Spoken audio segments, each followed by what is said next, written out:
¿Por qué el cuadro de la Mona Lisa es el más famoso del mundo? Pues yo no tengo ni la más mínima idea que se oculte detrás de esta gran obra de arte. Pero si a ti te gustaría aprender o saber un poco más de esta historia, pues quédate conmigo, que a continuación vamos a ver el misterioso caso de la Mona Lisa. Así que vamos para allá. Cada año más de 10 millones de personas cruzan las puertas del Louvre. Da igual si es lunes o domingo, da igual si llueve, da igual si están en París por un día o por una semana, todos quieren ver lo mismo. Allí, frente a un panel azul y rodeada de sensores, hay una vitrina blindada que protege una pintura de apenas medio metro. Una mujer sentada con la mirada fija y una sonrisa que nadie termina de entender. El cuadro de la Mona Lisa mide medio metro. La Gioconda. Y no hay otra obra de arte en el mundo que atraiga a tanta gente. Pero, ¿por qué? No es el cuadro más grande del museo, no es el más colorido, ni siquiera el más antiguo. Y sin embargo, es el más conocido del mundo. O sea, prácticamente mide medio metro y es el cuadro más famoso prácticamente de toda la historia. El cuadro más famoso de la historia. Este es el misterio de la Mona Lisa. Florencia vive su mejor momento. Es 1503. Todo empezó en 1503. Las calles están llenas de riqueza. Negociantes, banqueros, artistas. La familia Medici controla casi todo desde la sombra. ¿A quién se le ocurrió esta idea de que hicieran el cuadro de la Mona Lisa, muchachos? En medio de ese mundo, Leonardo da Vinci acepta un encargo. El cliente es Francesco del Giocondo, un mercader de telas acomodadas. Leonardo da Vinci es un Quiere crack. que pinten a su esposa, Lisa Gerardini. Francisco Tiene del Giocondo 24 años. fue el que mandó a hacer el cuadro de la Mona Lisa. Lisa. No lo trata o sea, la Mona Lisa es la esposa. Él no es una persona cualquiera. Es pintor, ingeniero, científico, escultor, arquitecto y teórico. Tiene o sea, que Leonardo da Vinci era... Papi, ese señor no era humano. E incluso paleontología. Estudió como 8 carreras. Máquinas voladoras, y las 8 carreras son de alta jerarquía, como quien dice. Y tampoco pinta como los demás. Único pintor que pueda existir en esta faz de la Tierra. Por ahora, y en la Mona Lisa lo hace todo a otro nivel. Aplica una técnica llamada sfumato. Consiste en superponer capas finísimas de óleo diluido, decenas de capas. El resultado es un efecto impresionante. Los contornos desaparecen, las sombras se funden y la piel parece respirar.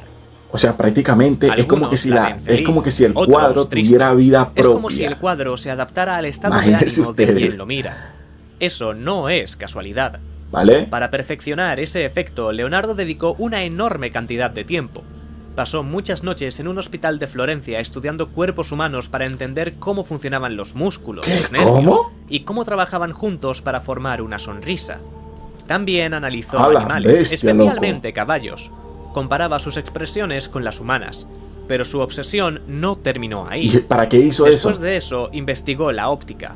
Descubrió que los rayos de luz no se concentran en un solo punto del ojo. O sea, prácticamente mientras estaba haciendo el cuadro, estaba estudiando los cuerpos físicos del ser humano, del caballo y de la vista. Las sombras menos definidas. ¡Qué locura! Si miras la sonrisa de cerca, verás que la línea de los labios es casi recta. Casi recta, exactamente. Por eso, cuando la miras directamente, parece que no está sonriendo. Pero gracias a las sombras creadas con el sfumato, la visión periférica interpreta esas sombras como una sonrisa. Y para la Florencia de 1500, eso es una revolución. Nadie ha visto algo así antes. Un retrato que parece o sea, prácticamente Leonardo da Vinci estaba adelantado al tiempo, como quien dice. Pero si Leonardo da Vinci era italiano y la Mona Lisa también lo era, ¿por qué el cuadro está hoy en Francia? ¿Por qué será? En 1516, Leonardo da Vinci abandona Italia con casi 64 años. Ha pasado la mayor parte de su vida en Florencia, Milán. Es que Leonardo da Vinci hizo muchos cuadros que hoy en día son muy reconocidos. Lo quiere en su corte. Y pasa a vivir en el castillo de Clos-Lucé. Le ofrecen un salario generoso, sirvientes y libertad total para crear. El rey lo admira, no solo como artista, también como pensador, como genio. Eso era algo casi impensable en su época. Para su época, Leonardo da Vinci era único. En aquellos años, los artistas eran vistos como artesanos. Dependían de quienes les pagaban y tenían que adaptarse a lo que les pedían. Pero cuando Leonardo llega a Francia, su fama ya es enorme. Claro, por en Italia supuesto. Se habla de él desde hace décadas. Es el pintor de La Última Cena, el creador de Máquinas Imposibles, el que llena miles de páginas con estudios sobre luz, agua, vuelo, armas, arquitectura. Se convierte en algo distinto. O sea, prácticamente este señor para que piense, para que investigue, no era humano, para que gente. sea Leonardo da Vinci no era humano con lleva todo lo que sabía, unos cuantos inventos y el retrato de Lisa. Digno de admirar. Francisco I queda fascinado. No ha visto nada parecido. Ese rostro, esa expresión, esa sensación de que la figura respira. Leonardo la cuelga en su estudio y la sigue retocando. No quiere dejarla ir. La Mona Lisa se convierte es como en que su si estuvieran última gran atados obra, mutuamente, ¿me entienden? Es como que si hubiera un vínculo familiar entre el cuadro y Leonardo da Vinci. En 1519, Leonardo muere y el cuadro cambia de manos. ¿A quién pasa a ser? Francisco I lo compra para la colección real. Paga 4.000 escudos de oro, unos 2 millones de dólares actuales. Ah, su máquina. Momento, o sea, prácticamente para esa época no es de Leonardo, eso era un dineral. Es de Francia. Pero mientras la obra empieza su vida como tesoro real, aparece otra pregunta, tal vez la más importante. ¿Quién se esconde realmente detrás de ese cuadro? Lisa Gherardini nace en el año 1479 la esposa en Florencia, hija de una familia con dinero. Se casa muy joven con Francesco del Giocondo, un mercader florentino. Vale. Para cuando Leonardo empieza el retrato, ella tiene 24 años y al menos 2 hijos. Se llama Lisa, pero en italiano antiguo, Mona se usaba para decir señora. Así que el nombre del cuadro significa literalmente señora Lisa. Y también recibe otro nombre, la Gioconda. Una mezcla de su apellido de casada, Giocondo, y la palabra italiana Gioconda, que también significa alegre. Durante siglos, nadie pudo probar que esa mujer era Lisa Gherardini. ¿Por qué? Hasta que en 2005 aparece una prueba. En una biblioteca de la Universidad de Heidelberg, en Alemania, se encuentra una nota escrita de 1503. El autor es Agostino Vespucci, un funcionario florentino que vivió en la misma época que Leonardo. En esa nota deja escrito que Leonardo estaba trabajando en el retrato de Lisa del Giocondo. Ese documento confirma lo que muchos creían. Da un nombre, una fecha y un contexto. Pero la historia oficial no lo explica todo. Leonardo da Vinci estaba trabajando en ambiciosos proyectos militares para hombres poderosos. Estaba tan ocupado que no tenía ni tiempo para pintar retratos de personas influyentes que se lo pedían. Y aún así, encuentra tiempo para pintar un retrato. No de una mujer noble, sino de la esposa de un comerciante. ¿Por qué dedicar tanto tiempo y obsesión a un rostro aparentemente cualquiera? Eso sí es verdad. ¿Y si la modelo no es quien creemos? Una de las hipótesis más repetidas plantea que Leonardo no pintó a Lisa, qué locura toda esta historia, a sí ¿no? mismo, un autorretrato oculto. Según esta teoría, Da Vinci se representa a sí mismo como mujer. Pero, ¿es realmente posible que Leonardo se estuviera retratando a sí mismo? No creo. Hay investigadores que estudian los rasgos de la Mona Lisa y encuentran similitudes, una mezcla entre lo masculino y lo femenino. Otras teorías apuntan a mujeres distintas, damas, nobles, amantes. Algunos señalan a Isabella de Este, una mujer que aparece en otros dibujos de Leonardo. Incluso se llega a decir que podría ser un chico disfrazado, quizá Salai, su aprendiz más cercano. Pero más allá de quién es, hay otra pregunta. Mucho misterio, gente, mucho misterio por resolver, la verdad. ¿Cuántas veces miremos la Mona Lisa? No conseguimos ponerle una emoción. Y eso, o sea, prácticamente es como que si estuviera feliz y estuviera triste. A veces parece sonreír, otras no. Todo depende de dónde pongas los ojos. El británico E.H. Gombrich explica que el rostro no es simétrico, que el lado izquierdo y el derecho expresan cosas distintas, y que esa asimetría explica por qué no nos ponemos de acuerdo sobre su sonrisa. Pasa el tiempo, cambian los reyes, cambian los palacios. Es mucha información, la verdad. Viaja con ellos. Pero a finales del siglo XVIII todo cambia. Estalla la Revolución Francesa, la monarquía cae, y con ella sus colecciones. Lo que antes era propiedad de reyes, ahora pasa a ser del pueblo. En 1797, la Mona Lisa se traslada a un museo que acaba de abrir sus puertas, el Louvre. El Louvre. Por primera vez, cualquier persona puede verla, no importa el apellido ni la clase social. Durante un tiempo, el cuadro parece haber encontrado su lugar, pero esa calma dura poco. En el año 1800, Bonaparte ya es primer cónsul, visita el Louvre, ve la Gioconda y decide llevársela. Ordena colgarla en su palacio. Allí permanecerá durante 4 años, hasta 1804. Cuando se proclama emperador, devuelve el retrato al Louvre. Y ahí se queda. Desde entonces, la Mona Lisa entra en la colección permanente del museo, pero todavía no es un símbolo mundial. Los críticos la valoran, los pintores la estudian. Es una gran pintura, pero aún prácticamente es un cuadro que tiene mucho misterio, gente. Del Louvre la ven como una obra renacentista más. Admirable, sí, pero no única. Pero eso está a punto de cambiar. ¿Cómo así? Cuando eso pase, el mundo entero se dará cuenta de lo que tiene delante. París, lunes 21 de agosto de 1911. ¿Vale? El Louvre está cerrado al público. Los lunes no abre.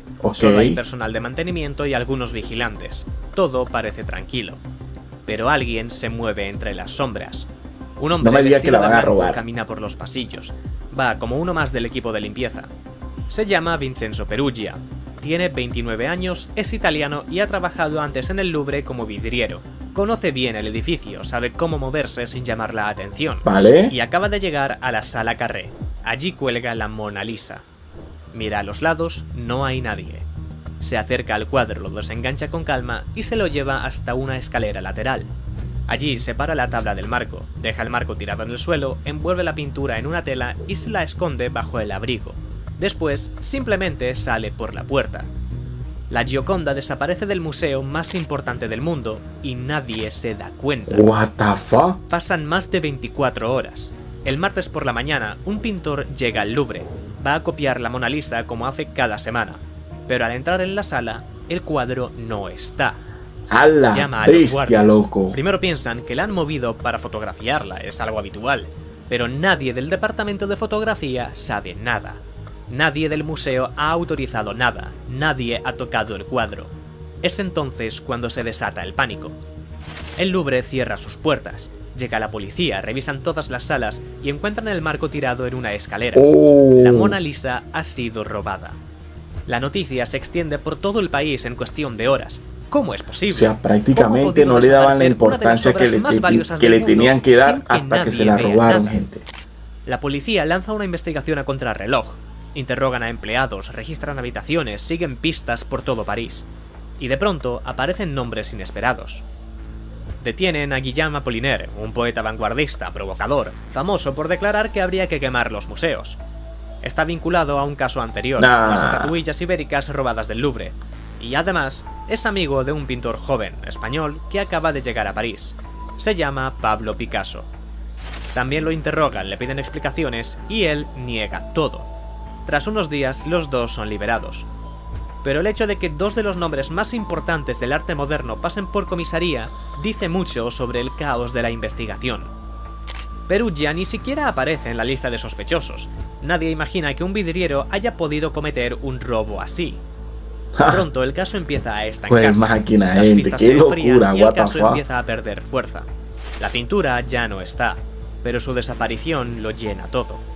Miles de personas hacen cola en el Louvre para mirar una pared vacía, solo para comprobar que es verdad y con la esperanza de que al llegar ya haya vuelto. Nunca antes una obra de arte había generado tanto interés por no estar.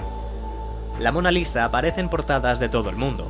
Personas que jamás habrían oído hablar de ella ahora saben que ha desaparecido y quieren saber por qué. What the fuck? Diciembre de 1913, Florencia. Un comerciante recibe una carta extraña. Un desconocido le ofrece una pintura, pero no cualquier pintura. Le dice que tiene la Mona Lisa, que está dispuesto a vendérsela y que quiere hacerlo en secreto. El comerciante se llama Alfredo Gheri y sabe que no está ante una estafa cualquiera, así que avisa a la policía. Contacta al director de la Galería de los Uffizi y preparan una trampa. El 10 de diciembre, en la habitación de un pequeño hotel florentino, Gheri se reúne con el supuesto vendedor. Hablan unos segundos, mientras al otro lado de la puerta la policía espera. El hombre se acerca a la cama, aparta la tela y allí está, la Mona Lisa, la auténtica. Gheri da la señal, y entonces entran. Vincenzo Peruggia es detenido en ese mismo instante. Llevaba 28 meses ocultando la obra más famosa del Louvre. Los expertos verifican la pintura. La tabla está intacta, no tiene daños ni retoques. Es ella. La Mona Lisa ha vuelto. En los interrogatorios, Perugia lo cuenta todo. ¡Jue máquina, gente! Solo, ¡Qué locura, no es un ladrón, mano! Que lo hizo por Italia. Creía que su deber era devolverla.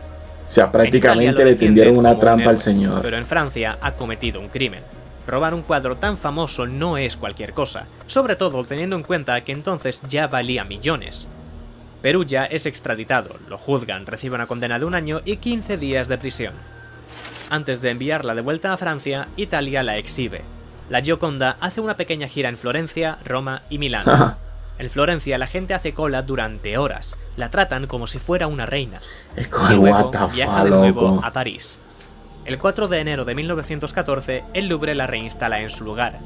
Y allí está, colgada otra vez. La misma sonrisa, el mismo misterio. Pero ya nada es igual.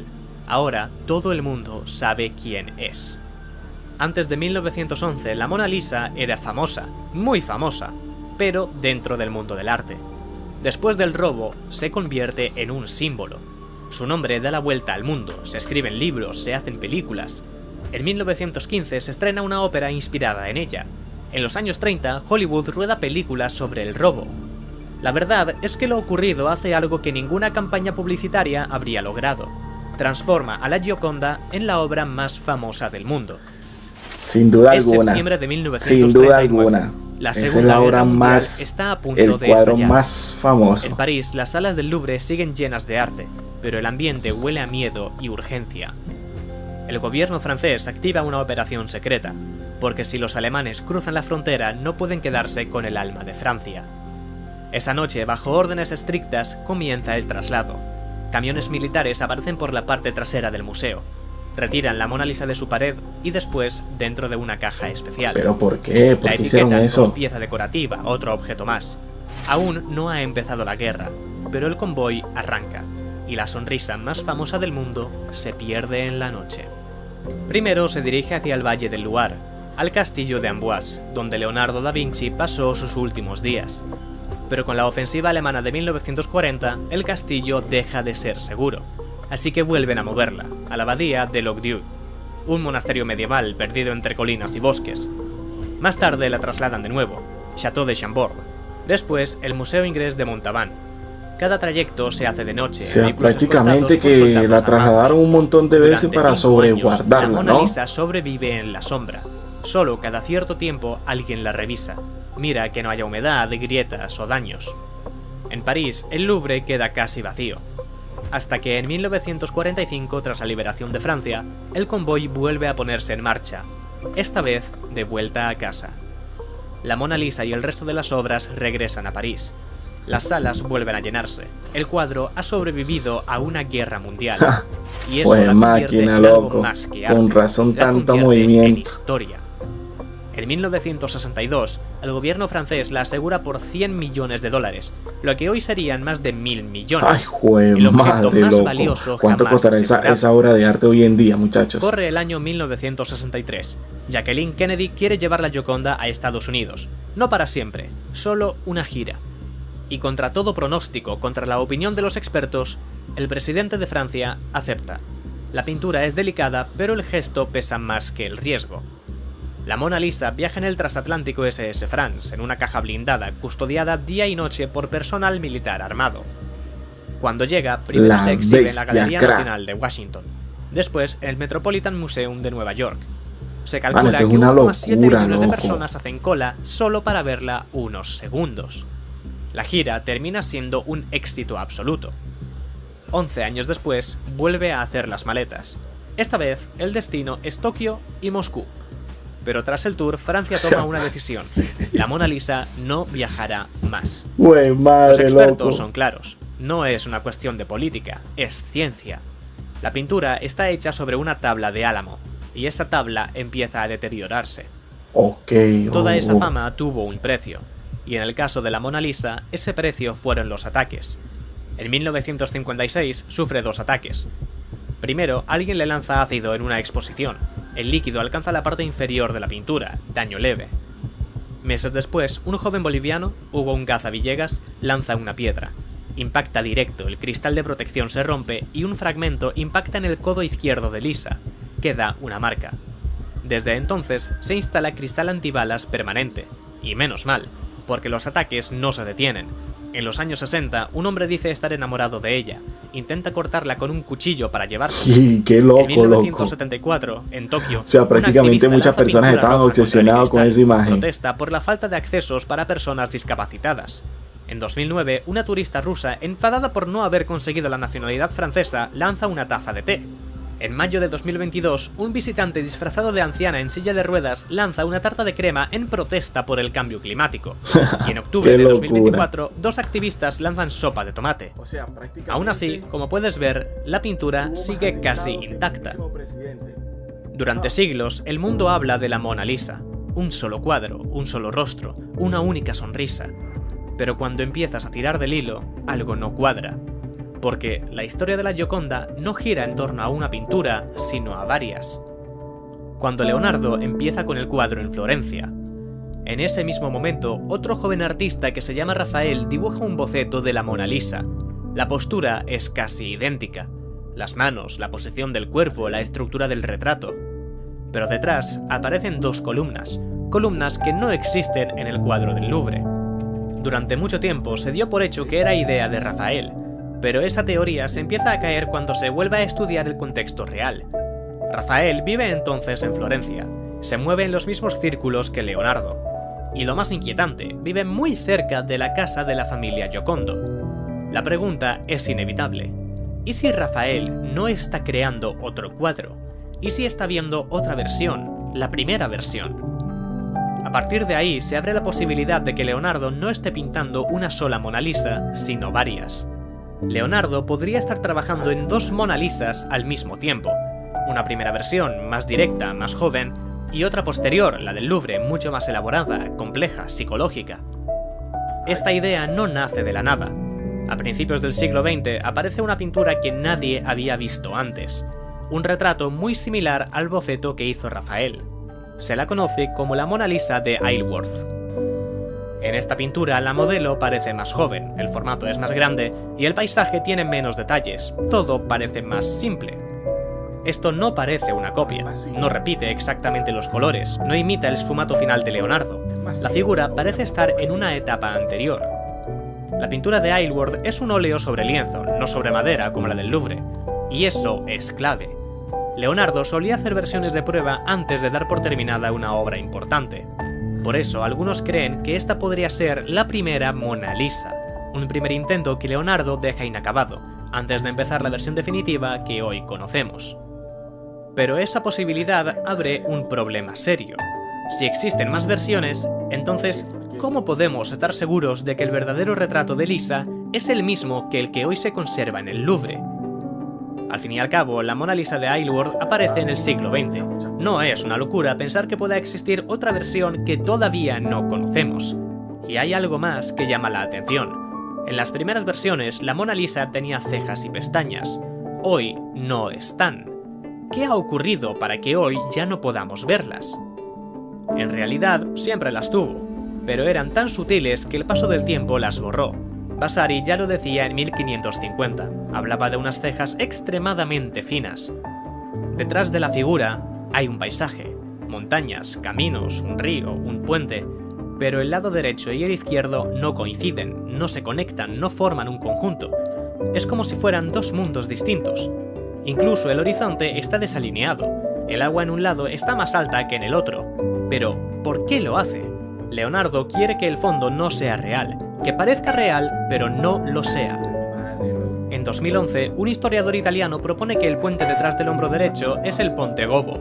Leonardo lo menciona en sus cuadernos, un puente medieval que encaja con el que se ve en la pintura. Tal vez el fondo no es inventado del todo. Tal vez Leonardo mezcla paisajes reales con escenarios ideales, lugares que conoció con lugares que imaginó. Otros creen ver el Valle del Arno, o el lago de Como. Sea como sea, nadie se pone de acuerdo. Pero quizá estamos mirando donde no es, porque el verdadero misterio de la Mona Lisa no está detrás de ella, sino frente a nosotros. Todo empieza aquí. No hace falta historia, robos ni escándalos. Solo con mirarla ya se entiende por qué la Mona Lisa es distinta a cualquier otra pintura. Leonardo da Vinci crea algo que nadie había hecho antes, una presencia. el sfumato, la atmósfera, la luz que no proviene de ningún punto exacto. Por eso, aunque nada extraordinario le hubiera ocurrido después, aunque nunca hubiera salido del Louvre, aunque jamás la hubieran robado, la Mona Lisa seguiría siendo una obra maestra, una cima en la historia del arte, que todavía no conseguimos entender del todo.